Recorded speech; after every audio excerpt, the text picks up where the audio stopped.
Hello everyone, কাস্টেক চ্যানেলে আবারও আপনাদের সবাইকে স্বাগতম। সিএসএস টিউটোরিয়াল ফর বিগিনার সিরিজের আরেকটি ভিডিও নিয়ে চলে এসেছি। আজকে আমরা বেসিক সিনট্যাক্স সম্পর্কে জানব। ফিরে আসছি ইন্ট্রো ভিডিওর পর। Please like, share and subscribe to our channel.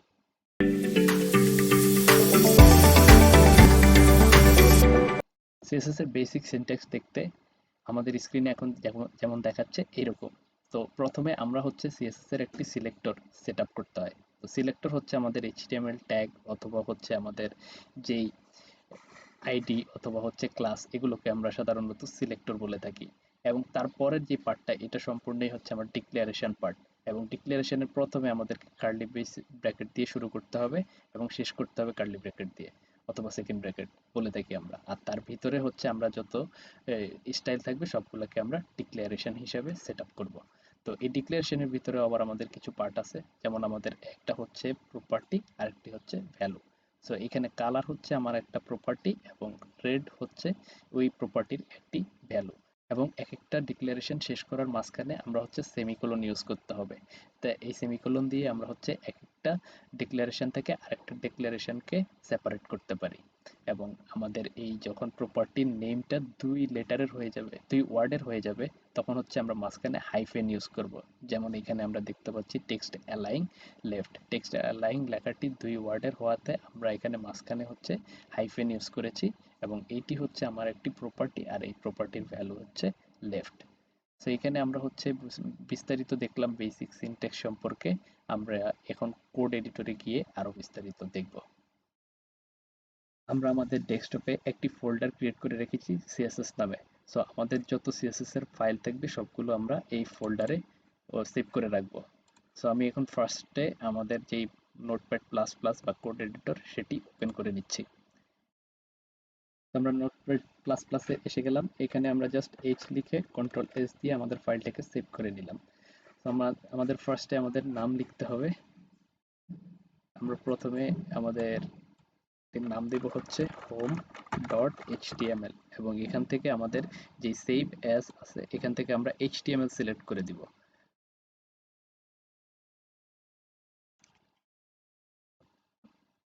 এরপর হচ্ছে আমাদের যে সিএসএস ফোল্ডার আছে সেটিকে আমাকে দেখিয়ে দিতে হবে। তার জন্য আমি ডেস্কটপ সিলেক্ট করলাম, এর থেকে আমি সিএসএস, তারপর হচ্ছে আমি সেভ দিব। তাহলে আমার ফাইলটি সেভ হয়ে যাবে।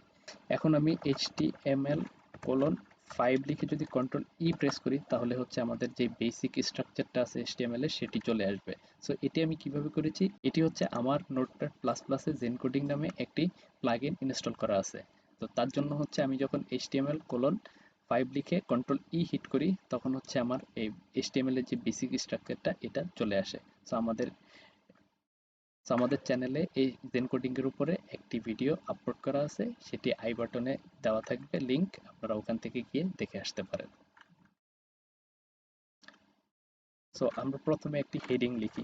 H1 লিখে আমি কন্ট্রোল ই প্রেস করি তাহলে হচ্ছে আমাদের H1 চলে আসবে এবং এখানে আমি H1 ইউজ করেছি, এটিকে বলা হয় হচ্ছে HTML হেডিং।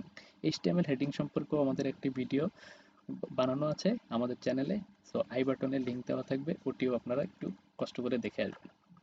সো H1 এ আমরা লিখবো হচ্ছে আমাদের ফার্স্ট হেডিং। সো এটিকে আমরা চাচ্ছি কিছু একটা স্টাইল দিতে। তার আগে আমরা একটু আমাদের ব্রাউজারে এই পেজটাকে ওপেন করে নিই। তার জন্য হচ্ছে আমরা রানে গিয়ে রান উইথ ক্রোম দিব। ক্রোম দিলে তাহলে আমরা এখানে আমাদের আউটপুটটি দেখতে পাচ্ছি। সো আমরা আমাদের আবার নোটপ্যাডে ফিরে যাই। এখন হচ্ছে এখানে আমরা ইন্টারনাল সিএসএস ইউজ করব। সো ইন্টারনাল এবং এক্সটার্নাল এবং ইনলাইন সিএসএস কি, এগুলো আমরা পরবর্তী একটা ভিডিওতে দেখব। আজকে জাস্ট আমরা বেসিক সিনট্যাক্স সম্পর্কে জানবো। তো আমাদের হেডের ভিতরে আমি যদি HTYLE স্টাইল লিখে কন্ট্রোল ই হিট করি তাহলে হচ্ছে আমাদের ইন্টারনাল সিএসএস লেখার যেই স্টাইলটা অথবা ডিজাইন প্যাটার্নটা সেটা চলে আসে। এটার ভিতরে হচ্ছে আমাদের যাবতীয় যত সব ডিজাইন লিখতে হবে। সো আমি ফার্স্টে একটু এন্টার দিয়ে নিচে করে নিয়ে জায়গা করে নিই। তারপরে এখানে হচ্ছে আমাদের যেহেতু সিলেক্টর আমরা বলেছি H1, তো আমাকে H1 লিখতে হবে। তারপর কার্লি ব্র্যাকেট দিতে হবে এবং এটির ভিতরে হচ্ছে আমি কালার দিব, COLOR কালার। কালার হচ্ছে রেড দিব, যেটি হচ্ছে কালারটি হচ্ছে প্রপার্টি এবং রেডটি হচ্ছে আমার ভ্যালু। এবং আমি মাঝখানে কি দিব, মাঝখানে হচ্ছে আমার সেমিকোলন। এবং তার সাথে সাথে আমি আরেকটি দেখেছিলাম টেক্সট অ্যালাইন। টেক্সট অ্যালাইন আমার ভ্যালু দিতে হবে সেন্টার। সো এটাকে আমি সেভ করব, সেভ করে এখন আমি যদি ব্রাউজারে গিয়ে দেখার চেষ্টা করি, তাহলে এখানে রিফ্রেশ করলে আমি হচ্ছে আমাদের সিএসএস এর যেই ডিজাইনটা আছে সেটি দেখতে পারবো। সো সাথে সাথে আমি যখনই রিফ্রেশ করব তখন হচ্ছে আমার সিএসএস এর স্টাইলটা দেখতে পাচ্ছি। সো এইভাবে হচ্ছে আমাদের বেসিক সিনট্যাক্স অনুযায়ী আমাদের সিএসএস ফাইলটি কাজ করবে। সো আজকে এই পর্যন্তই, দেখা হচ্ছে নেক্সট ভিডিওতে। আজকের ভিডিওটি ভালো ভালো লেগে থাকলে সবার সাথে শেয়ার করবেন। ফিরে আসছি অন্য কোনো ভিডিও নিয়ে। Keep coding.